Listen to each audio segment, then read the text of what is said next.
Assalamualaikum warahmatullahi wabarakatuh. Perkenalkan, nama saya Khairul Anam, Prodi Akuntansi Syariah, Fakultas Ekonomi dan Bisnis Islam UIN STS Jambi. Program studi akuntansi syariah baru saja mendapatkan akreditasi baik oleh Badan Akreditasi Nasional Perguruan Tinggi. Dengan Ketua Prodi Akuntansi Syariah, Ibu Melia Embun Baining SEMEI.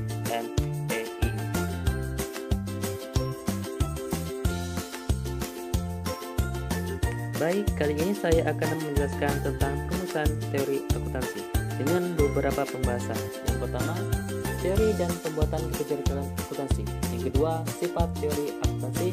Yang ketiga, metodologi perumusan teori akuntansi. Yang keempat, pendekatan dalam perumusan teori akuntansi. Yang kelima, perumusan teori akuntansi di Indonesia. Teori dan pembuatan kebijakan akuntansi. Menurut pendapat Vernon Kam 1986, teori akuntansi merupakan suatu sistem yang komprehensif. Dia membagi unsur teori dalam beberapa elemen, yaitu postulat atau asumsi dasar, definisi, tujuan akuntansi, prinsip atau standar, dan prosedur atau metode. Dari penjelasan di atas, bisa kita rumuskan bahwa teori akuntansi adalah suatu konsep definisi dalil yang memberikan gambaran dari fenomena akuntansi secara sistematis. Karena bersifat umum, itu berarti teori akuntansi ini juga bisa ikut berkembang sesuai waktu, menyesuaikan perubahan dalam lingkungan. Selain itu, teori akuntansi yang ada saat ini merupakan hasil dari seluruh literatur akuntansi yang memberi pendekatan yang saling berbeda antara satu dengan yang lain. Teori akuntansi dapat dipandang sebagai satu, teori akuntansi sebagai sains. Kedua, aspek sasaran teori. Yang ketiga, aspek tataran semiotika. Yang keempat, teori akuntansi semantik. Yang kelima, teori akuntansi sintaktik. Yang keenam, teori akuntansi pragmatik. Pembuatan kebijakan akuntansi ada 5, yaitu sebagai berikut. Yang pertama, kantor akuntansi, publik atau KAP dan publik. KAP dan individu bertanggung jawab untuk menyatakan bahwa laporan keuangan suatu perusahaan disajikan secara wajar atas seluruh aktivitasnya. Kedua, American Institute of Certified Public Accountants atau disingkat sebagai AICPA. AICPA merupakan organisasi profesi yang mengkoordinasi para akuntan publik sertifikat yang ada di Amerika Serikat. Lembaga ini memiliki 2 komite teknis senior yang mempunyai peran penting, yaitu Accounting Standard Executive Committee dan Auditing Standard Committee, yang berwenang untuk mewakili AICPA dalam menanggapi masalah akuntansi serta masalah pengauditan. Yang ketiga, The American Accounting Association merupakan organisasi untuk para akuntan dari bidang akademik maupun individu yang tertarik dengan perbaikan praktik dan teori akuntansi. The American Accounting Association berfungsi sebagai suatu forum akademik yang mengungkapkan berbagai pandangan isu dan topik akuntansi. Keempat, The Financial Accounting Standard Board atau disingkat sebagai FASB. FASB menggantikan APB pada tahun 1973 sebagai badan yang bertanggung jawab untuk menetapkan standar-standar akuntansi. FASB merupakan badan yang bersifat otoritatif dengan tugas menetapkan dan meningkatkan standar laporan akuntansi keuangan, sehingga standar tersebut menaruh perhatian utama pada pencatatan informasi tentang kejadian ekonomi dan transaksi melalui cara yang berarti dalam laporan keuangan. Yang kelima, Securities and Exchange Commission atau disingkat sebagai CIC. CIC dibentuk oleh Kongres pada tahun 1934 yang bertanggung jawab menangani administrasi dan berbagai ketentuan yang meregulasi pasar saham dan menjamin laporan serta pengungkapan yang memadai dari setiap perusahaan di Amerika. Pembahasan yang kedua, sifat teori akuntansi. Menurut Dr. Winwin Yadiati, SE, MSc, AKA, 2007, sifat teori akuntansi yaitu lebih bersifat deskriptif atau positif, yaitu menjelaskan dan meramalkan variabel-variabel yang diteorikan apa adanya, dan preskriptif atau normatif, yaitu menjelaskan apa yang seharusnya atau menggambarkan variabel sesuai dengan aturan tertentu dan bagaimana seharusnya. Teori akuntansi memiliki beberapa sifat, di antaranya yaitu 1. merupakan sepakat prinsip yang logis, saling terkait, dan membentuk kerangka umum. 2. Berkaitan erat dengan penyusunan kebijakan akuntansi. Ketiga, harus mencakup semua literatur akuntansi dan memberikan pendekatan yang berbeda-beda satu sama lain. 4. Harus dapat memberikan penjelasan mengenai praktik akuntansi, menjawab dan menjelaskan semua fenomena yang melatar belakangi penerapan semua metode dan praktik akuntansi. 5. Harus dapat menjelaskan mengapa perusahaan lebih cenderung menggunakan metode LIFO daripada FIFO dalam menilai kesediaannya. 6. Harus bisa memprediksi atau bahkan menemukan gejala akuntansi yang belum diketahui. Pembahasan yang ketiga, metodologi perumusan teori akuntansi. Dalam perumusan teori akuntansi, atau dengan kata lain melakukan penelitian akuntansi, harus memiliki metode. Menurut Balkawi dan Gutbrink, metode yang digunakan sebagai berikut. 1. Metode deskriptif. Dalam metode ini, akuntansi dianggap sebagai seni yang tidak dapat dirumuskan. Maka, metode perumusan teori akuntansi harus bersifat menjelaskan atau deskriptif dan menganalisis praktik yang ada dan diterima sekarang. 2. Psikological pragmatic. Di sini, diamati reaksi dari pemakaian laporan keuangan terhadap output akuntansi laporan keuangan yang disusun dari berbagai aturan, standar, prinsip, atau pedoman. Bidang ini dapat juga disebut behavioral accounting. 3. Metode normatif. Di sini, akuntansi dianggap sebagai norma peraturan yang harus diikuti tidak peduli apakah berlaku atau dipraktikkan secara atau tidak. 4. Metode positif. Metode yang diawali dari ilmiah yang sedang berlaku atau diterima umum.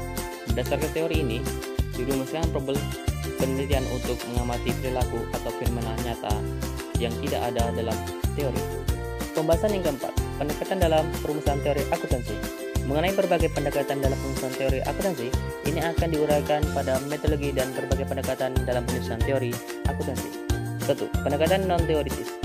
Pendekatan non-teoritis adalah suatu pendekatan pragmatis atau praktek dan pendekatan kekuasaan. 2.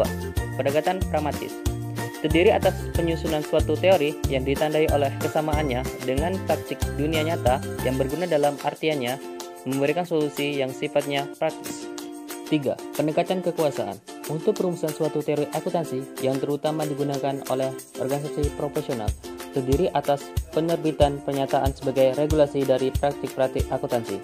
Kedua, pendekatan ini berasumsi bahwa teori akuntansi dan hasil teknik akuntansi harus disebutkan dalam dasar penggunaan akhir laporan keuangan, jika akuntansi harus memiliki satu fungsi yang berguna.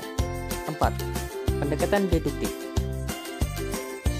Pendekatan deduktif dalam penyusunan teori akuntansi dimulai dengan dalil-dalil dan konsep-konsep dasar, kemudian ditarik kesimpulan berupa prosedur dan teknik-teknik akuntansi. Langkah yang digunakan untuk memperoleh pendekatan deduktif akan meliputi 1. Menentukan tujuan dari laporan keuangan. 2. Memilih postulat dari akuntansi. 3. Menghasilkan prinsip dari akuntansi. 4. Mengembangkan teknik dari akuntansi. 5. Pendekatan induktif. Pendekatan ini mulai dari pengamatan empiris untuk kemudian ditarik kesimpulan umum atau generalisasi. Pendekatan induktif dalam penyusunan dari suatu teori diawali dengan observasi dan pengukuran serta berlanjut pada kesimpulan umum. Pendekatan induktif untuk suatu teori mencakup 4 hal. Yang pertama, mencatat seluruh observasi. Kedua, menganalisis dan mengklarifikasi observasi ini untuk mendeteksi adanya hubungan yang berulang kembali.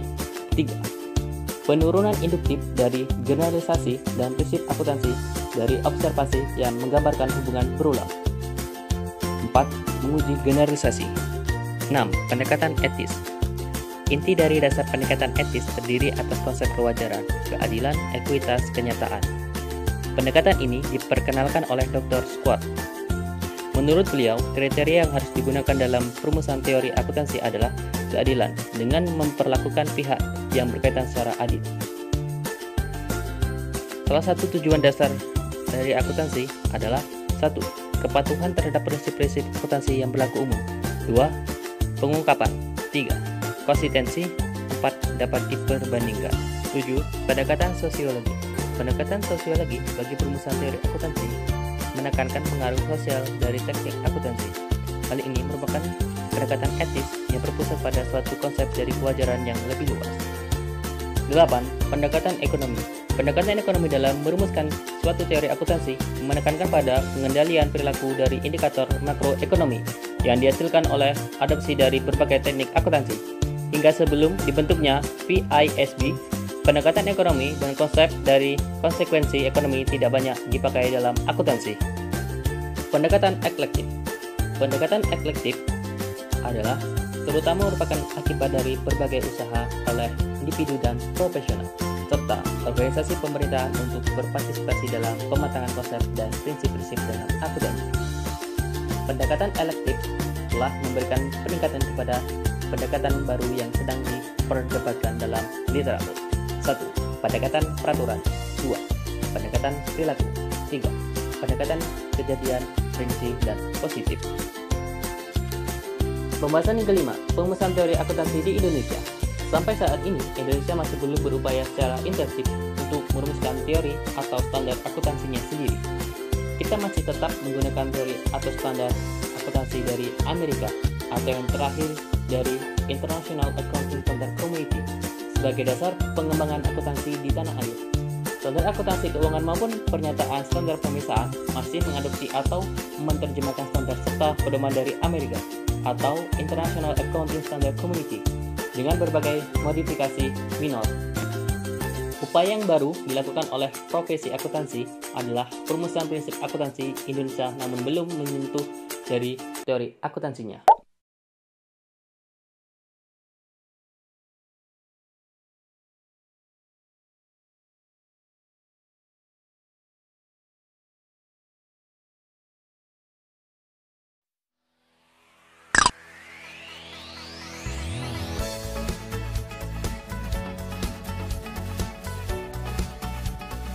So cold outside, I'm alone, I'm alright. It's so cold outside, I'm alone.